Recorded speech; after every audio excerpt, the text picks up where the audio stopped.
My mother grew up on a farm. She would tell, can you hear me? Yes. She would tell people that is why she is so healthy.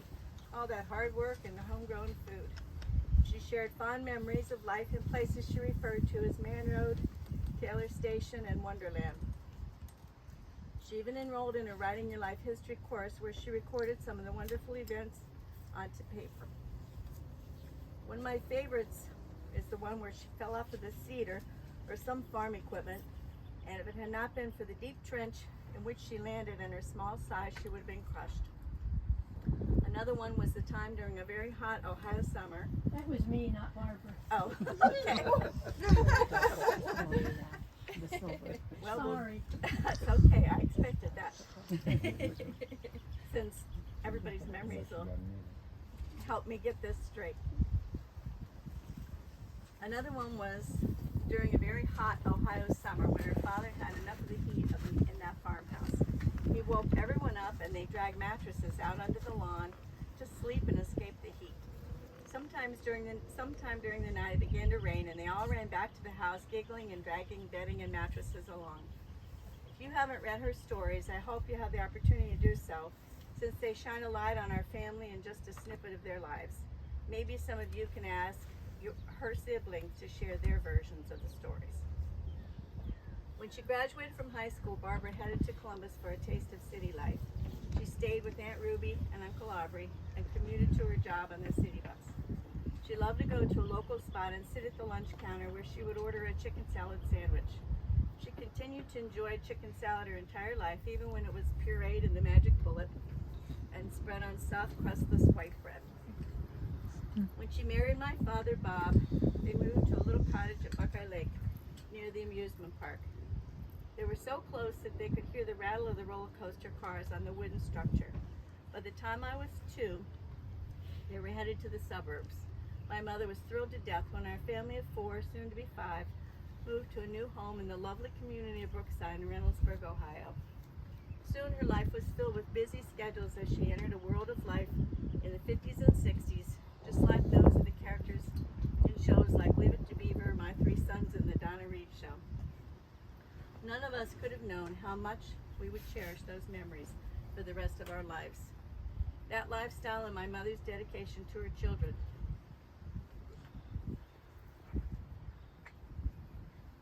left an influence on us to this day. Barb's schedule was built around my father's swing shift work schedule, his participation in the volunteer firemen and auxiliary police department. So many activities were juggled, such as Cub Scouts, Boy Scouts, campfire girls, baton lessons, bowling leagues, Little League, youth group at church, homeroom mother, and more. She even managed to find a few part-time job opportunities that fit into everyone else's schedules and routines. My favorite was when she worked at a school cafeteria and brought home a white plastic tub of leftover cafeteria spaghetti. My packed lunch was typically bologna and mayonnaise on white bread. Then in around 1961, her world took a huge turn. My father was offered a job transfer to northeastern Pennsylvania. Although I think the rest of us were excited about a new adventure in the mountains, going to new schools and building a brand new life in our beautiful new home in a lovely development, my mother's heart was broken. She never let on to us kids, as we were protected from negative events in our lives. She couldn't bear to leave her mother and the rest of her family behind. But once again, she went along with my father in his choice for their new home, where she embraced her life the best she could. Eventually, she made friends, established a life at a new church, and we all loved our new home in Dallas. But no sooner had we finished the first year in our new school than our father made the decision to put the house on the market and move further up to the mountains. You guessed it, off we went. And I heard my mother say on more than one occasion, Pennsylvania is not my home. We adjusted Pennsylvania in the mountains, but the winter months were a little desolate. If not for school and church activities, they were our lifelink. Barbara took a bookkeeping position at J.C. Penney in the city, and for the next couple years, we built our lives in Northeast Pennsylvania. Then in 1972, Fred left home to join the Air Force. He was the first to fly the Coop. A few years later, I got married and left home, followed by Ron, leaving also to join the Air Force, following in their Uncle Ned's farm, my mother and I spent time together, going on shopping trips and even meeting at the mall to catch a bus to work for a while when we both worked downtown. We visited the Bear Creek Nursing Home to sing with the residents and spend time with them. That actually led to my mother getting a job there as the activities director. She and Bob did some traveling to Hawaii, out west to visit Fred, Guatemala on a mission trip, Europe to visit Ron, and many of the United States. Excuse me, I need a tissue.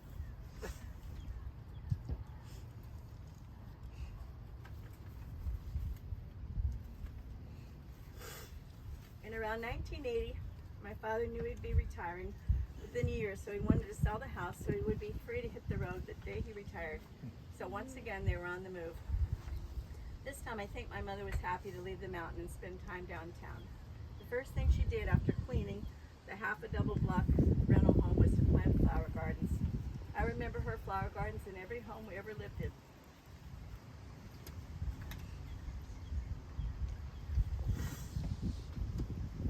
Eventually, it was during that year that he got his first introduction to cancer. They agreed to follow us to Florida, another move. Now that I'm a grandma, I realize it was the kids and the fishing that lured them. By the time they came to Florida, my father was in a battle with cancer. My mother was his advocate and personal nurse. They found an adorable home in Holiday, Florida, with a yard full of citrus trees. It was close to Tarpon Lake for fishing, but at least 45 minutes to an hour from me. They joined a church and became active in it. They were able to spend time in Wyoming with Fred, providing them with a home. And my father tried to work alongside of Fred in spite of his failing health.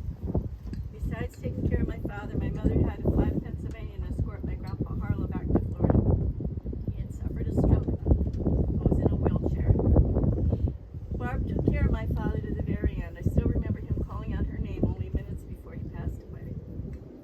There was just a small window of time when my mother was single again. She moved to a small apartment at Paso Grove Beach. She joined a church, walked the beach every day, and tried to figure out how to be alone. The rest of her life, she spoke of wanting to live at the beach where she could go for walks each day. But it wasn't long before I fixed her up with Harold, and she built a new life with him. They lived in one home and 3 condos, some just across the street for a better fishing haul. Not to mention the motorhome that they lived in for 1.5 years, traveling across the country. After Harold had a stroke and couldn't drive, she even drove that big motorhome. She said people would gasp when they saw that little woman climbing down from the driver's seat. After many wonderful years of travel and a peaceful life, Harold became ill, had to receive dialysis treatments, and eventually passed away. She was dedicated to him, and he was to her. Another small window opened, my mother being single. She spent time with friends and traveled to visit family. Soon she agreed to move to an independent living facility where her meals were prepared, friends were aplenty, she danced, she sang, and had a great time. The rest is history. She stood by her husbands in good times and hard times. She encouraged her children to be responsible, caring, strong, and independent. Just by the life she made for them and the example she led.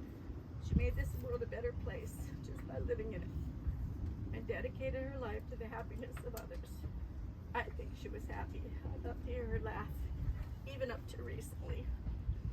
She donated to those in need, corresponded with those who live far away, and spent time with the Lord.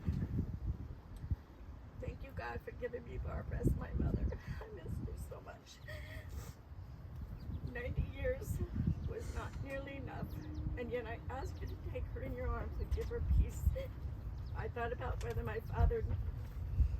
Okay, this is a good place. I gotta stop. I thought about whether my father and Harold would be fighting over her in heaven, and then I said to myself, nah, they would be fishing together and she would be enjoying a walk on the beach. Mother, you made this world a better place with your gift of compassion. You deserve to be honored on this earth and at peace in the next. Thank you for being such a wonderful mother. Rest, Barbara. You will be missed. Now, Sarah wants to say something. Follow that. I've never been able to speak at a memorial, but I'm the oldest grandchild. So I wanted to say something.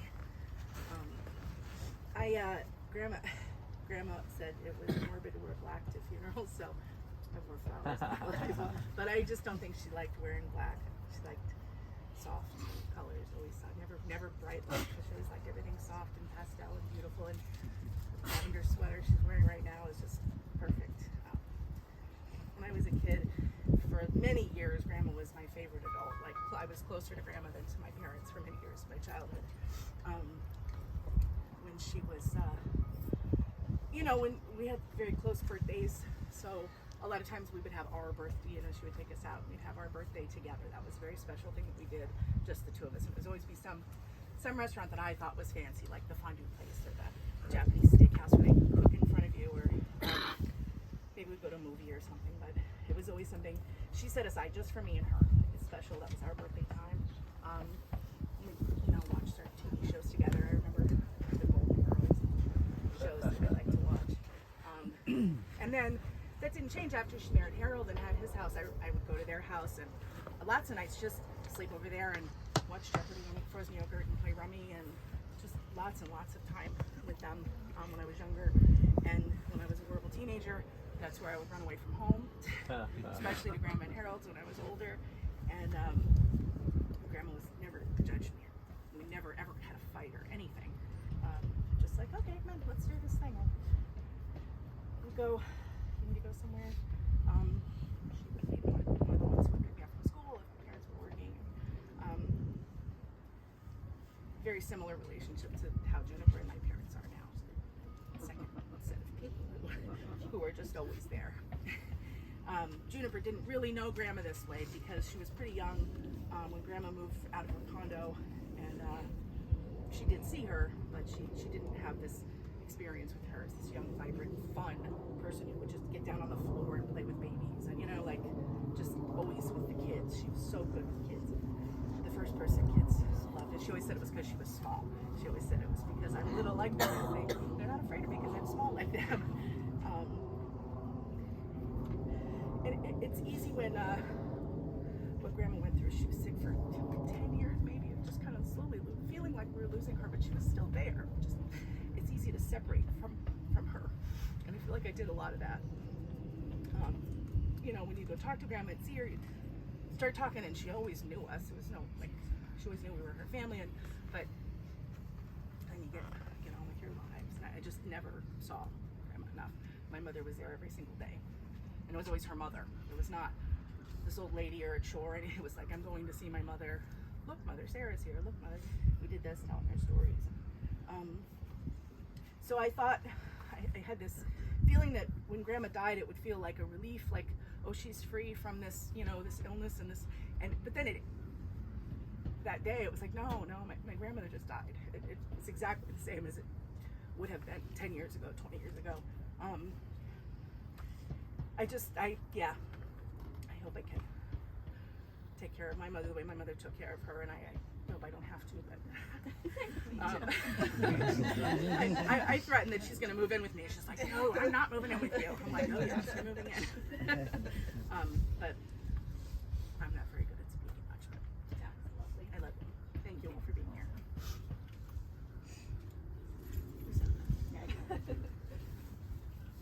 I'm Ned. I'm the last remaining brother-in-law, I guess, and I will have to say one thing about Barbara, since I was probably 3 or 4 years old when my brother married her, and all I remember is being kind of a tyrant, troublemaker.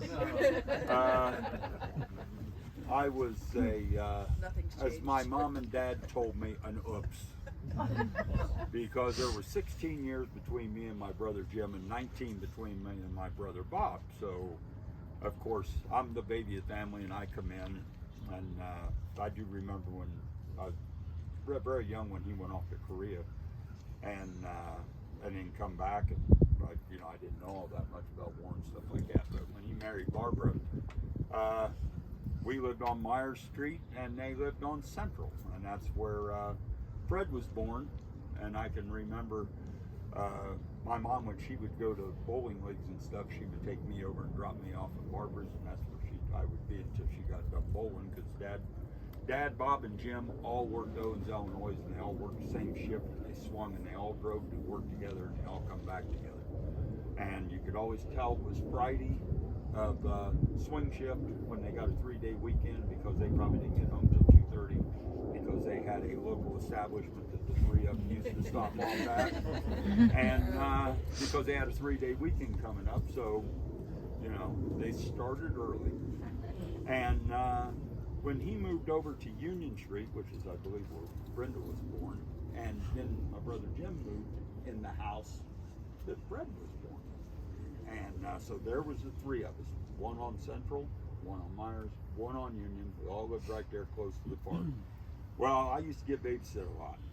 And from the time I was about 3.5 to 4, I was like a person now being 12 or 13. I would just take off and go up. I knew where the park was. And I knew my grandpa ran a little train up there. And I was in trains as a young boy, and I would go up there. Well, I had to go past Barbara's house to get there. Sometimes she would catch me, sometimes she wouldn't. But if she did, there was one common thing that our house and their house had. They both had willow trees in the back. Well, I probably got my butt whipped by Barbara more than any other sister-in-law would whip somebody's butt.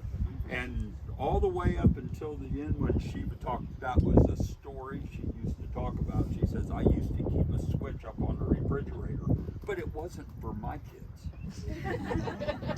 So, you know, we started going on vacations then when we got a little bit older. We went to Michigan together, always for, my brothers and my dad, they always took a month off, went up. Well, Barbara and my mother was the cooks of the family. And we never had to worry about everything that those two women made was scratch food. I mean, something that we didn't have fast food back then. We didn't have any of that kind of stuff. They made everything. And I tell you what, they could both cook. When they, up until the time they went to Pennsylvania and was here in Reynoldsburg, Thanksgiving was always done at our grandma's house. Everybody, they'd load up all the kids. My brother, he had 3 kids. Bob and Barbara, we'd all go to our grandpa's house. But then right after dinner, Bob would load all of them up, and then I think they took off to Logan to the Carson family Thanksgiving. So they was always on the move, and it was such an organization thing. And trust me, my brother did not do that. The organization come from Barbara. And I will close with one short story from Canada. And I don't know if Brenda and Ronnie will remember this or not, but we was in Canada one time. Fred went out in a boat with this one guy, this other kid that was at the camp. Well, they got out right to the end of the dock and towards the end of an island and run out of gas. Well, they had a gas can on the thing, so they put the gas in, and they were probably maybe 10 or 11 years old. Being at that age, they spilled some gas when they filled the motor up. Well, they wrapped a rope around it, one of them old style, wrapped the rope around it, started up, and there was 2 pops. The motor kicked off, and the gas blew up. So here's a big plume of black smoke and fire coming off this boat, and Barbara was on the porch looking out at them going around the corner when that happened. And I swear, if it had been Olympic trials, and it was probably maybe 100, 150 yards out to the end of that island, she would have broke a world record. I've never seen a woman run that quick through a little path with big stones in my life to get to them boys in that boat when that thing caught on fire. Luckily, they went to the front of the boat. They got off. Everybody. That's one thing about our family. We all knew how to swim. And they got out of the boat and made it over to the end of the island. She got there. She was relieved, but she also was not very happy. And but you know, she'll be missed. She had a lot more memories of me than I had of myself. And when she started reminding me of them, they would come back, and then I would have to quickly forget them again because most of them had pain involved. So anyway, She was a great wife to my brother, who I will attest was not an easy man to live with. He was I won't say, I don't know, would I be wrong saying he was a little bit of a self-centered narcissist? That's my mom. Yeah, I mean, he was, like Brenda had said, he said, well, we're going to move and we're going to go here. No, that's it. There was no debate, no questions, but, you know, they all worked in a factory together. Back then, women wasn't out of the house. I mean, I remember coming home every day from school, my mom was there. They just didn't do it. My dad made a living for us, and that was just the way my brother was. And until the kids got older, Barbara got out on her own. My mom got out on her own. I don't think Mern ever did, but that's my best thoughts of her, and may she rest in peace. And I think Brenda was right. They're up there together, and Bob will probably be spouting off orders, and Harold will give her a hug. So, you know, but that's it. Thank you so much. Would anybody else like to say anything? Fred called me and asked me if I would tell everybody what it was like to be Barbara's sister. And it's like I had been digging up the past ever since Brenda told me she wasn't doing well, and thinking of all the things we did as a child. And she and I slept together in a twin bed for years. We were both, you never know to look at me now, but we were skinny little things. And in the winter, the old farmhouse would get pretty cold as the furnace would go out.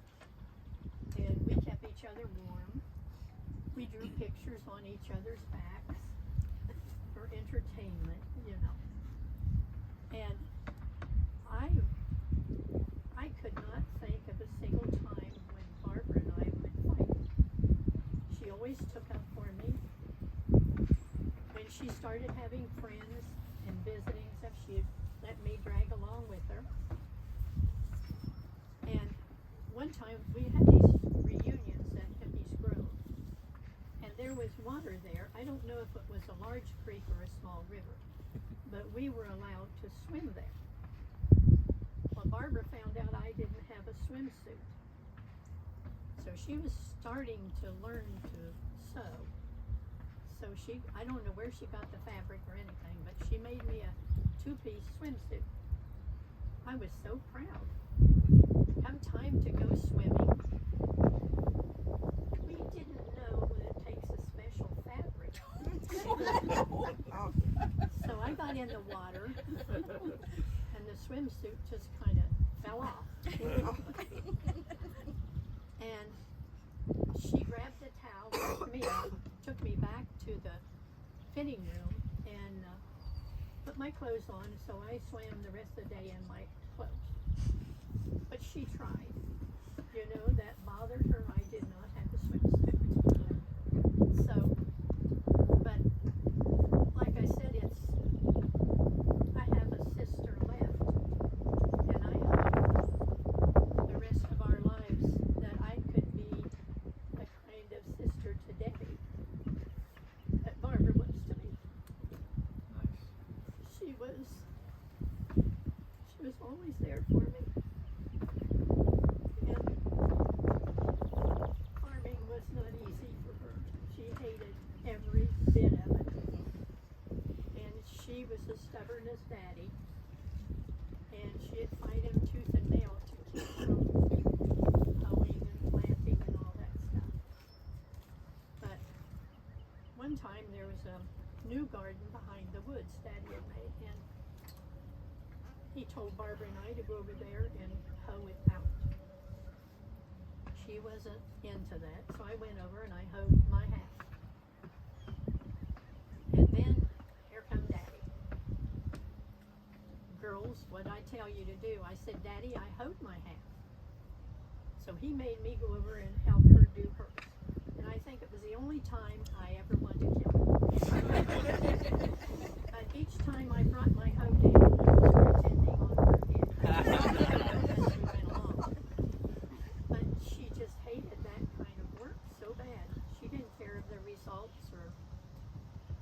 she was not a farmer. I found that out pretty quick. But like I said, I would like to be the kind of sister that she was to me.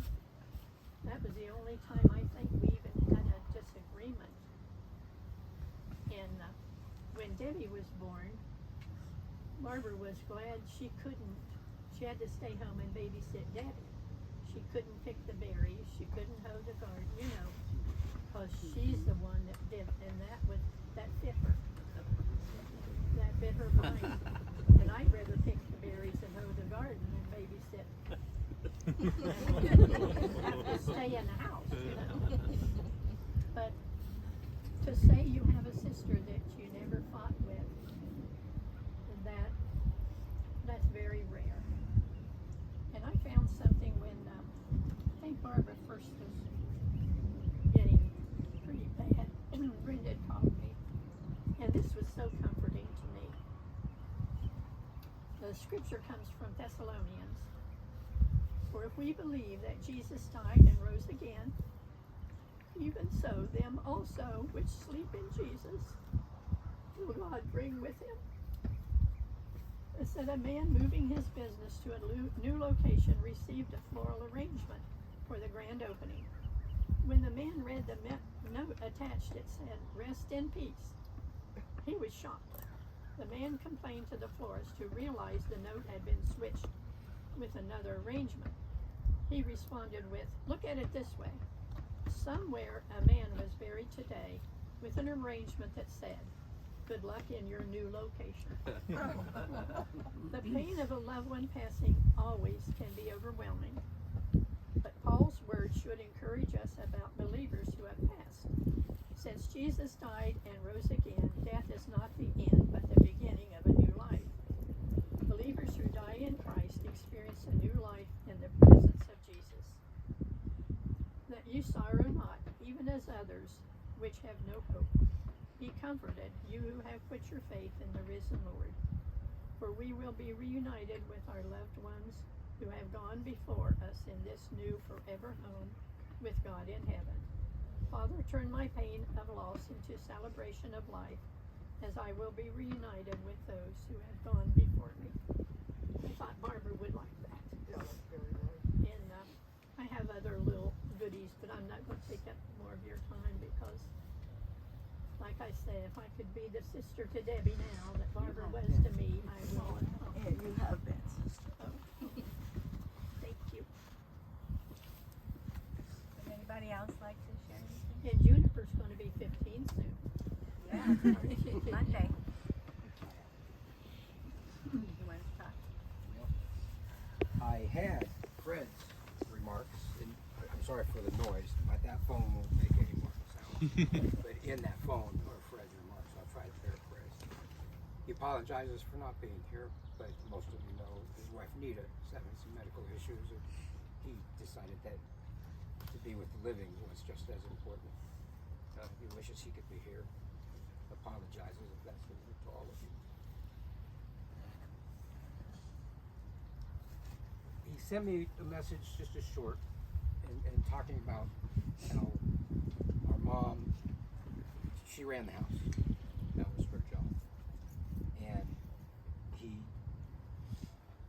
harkened back to the times at our grandparents down on the farm and our vacations.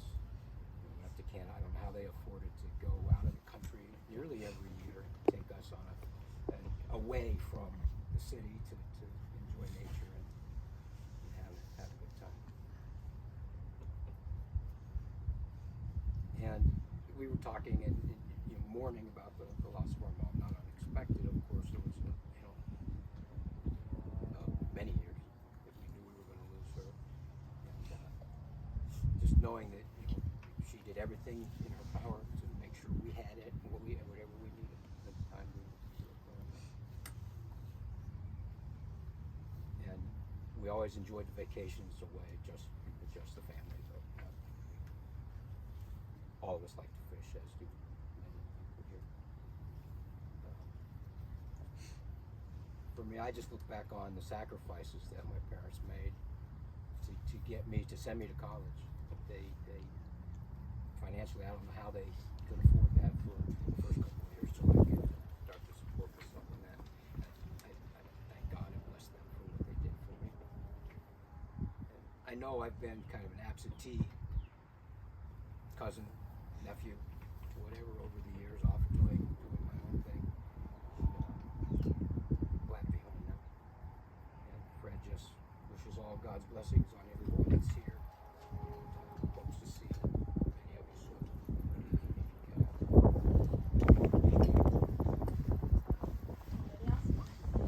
I got a short one, if you don't mind, can I?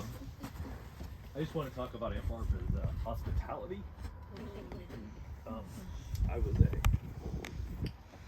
poor college kid, and never got to really do a lot of vacationing when I was in college. But she took me in and invited me down for spring break, and I brought my roommate, and her and Harold put on a show for us. We got to go fishing, the best fishing I've ever had in my life. And then she would cook our catch right there on the dock and fed us and entertained me and my buddy Steve. And we still talk about it to this day. Neither one of us have ever had a fishing day like that, or a fun little getaway. Like we got to get out of college and enjoy ourselves. And I saw that picture of Aunt Barbara holding me on Grandma's porch, and it's always been when they would come to town. It was always a treat because Grandma would just roll out the red carpet, and then the stories would start flowing about me when I was little to being in a drawer, sleeping in a drawer, and I'd hear all these stories about me that I didn't know, and I always felt so loved by all my aunts, and Aunt Barbara was no different. And that's the Aunt Barbara I'm going to miss. She was definitely our Ancestry.com, wasn't she? Yes, she was. She was a matriarch. I forgot one story that goes with what Andrew's talking.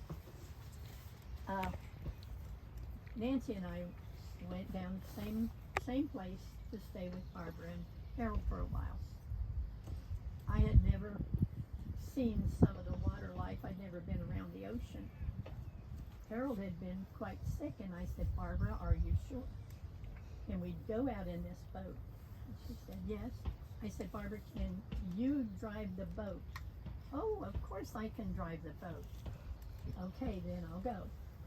So there we are, out there in the middle of the ocean. I'm seeing little things. All of a sudden, I look over, and Harold's all over the steering wheel like this. I thought he was dead. And I said, Barbara, I've got to tend to him. You're going to have to drive the boat. Well, I can't drive the boat. I said, you are kidding me. We're out here in the ocean. This man may be dying. I got to help him. You can't drive the boat. I said, can you yell at those two men over in that boat and get them to come over here and help us?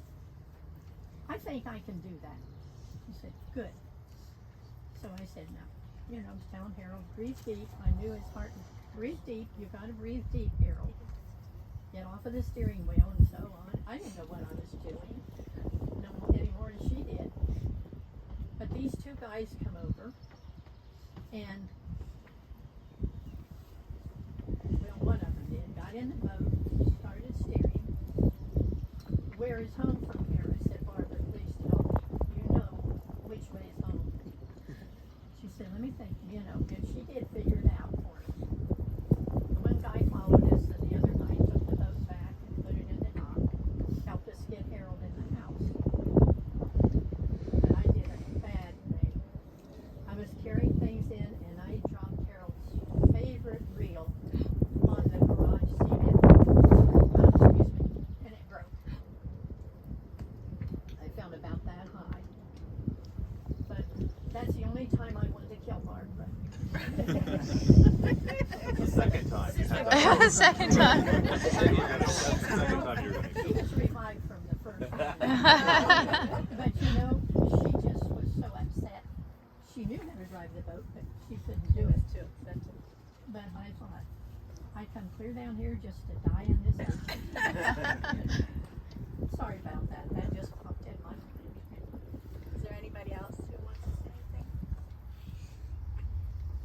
Dan's gonna have a closing remarks. Already. Now let's go back to the 60s when a young family from Ohio relocated to Dallas, Pennsylvania. And they settled in a beautiful development, built a brand new house, and everything was well. All was well until the patriarch, Bob, who was a little impulsive, as we all know, decided to sell the brand new house and relocate to a wilderness area called Mountain Lake. Now I think the agenda was, in Bob's mind, better hunting, better fishing. So then they moved into a tract of land adjacent to my grandpa's 10-acre woods. Their property adjoined my property.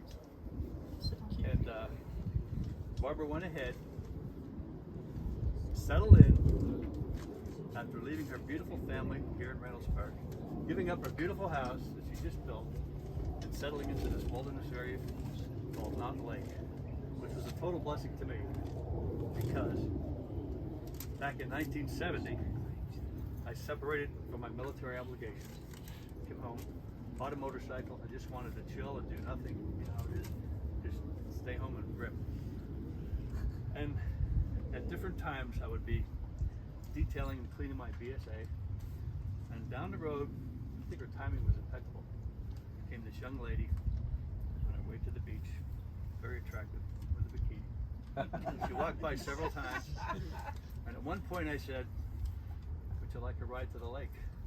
She jumped on my BSA and held on ever since. And here we are. Now, because of our age difference, Barbara and Bob were concerned, but they knew we were inseparable. So at one point in time, Barbara accepted me as Brenda's boyfriend, and soon her son-in-law. Barbara and I never had any words, never had any discussions, negative. She was a wonderful, loving, caring mother, raised 3 beautiful children in the Christian light. They were devout Christians. Maybe brought me into the fold too. Now, Barbara, let's go to prayer. Barbara lived life to the fullest. She loved and lost, and she lost loved ones here on earth. Now, God bless Barbara and the legacy of the loving family and friends she has left behind. And we know, because of her dedication to the Lord,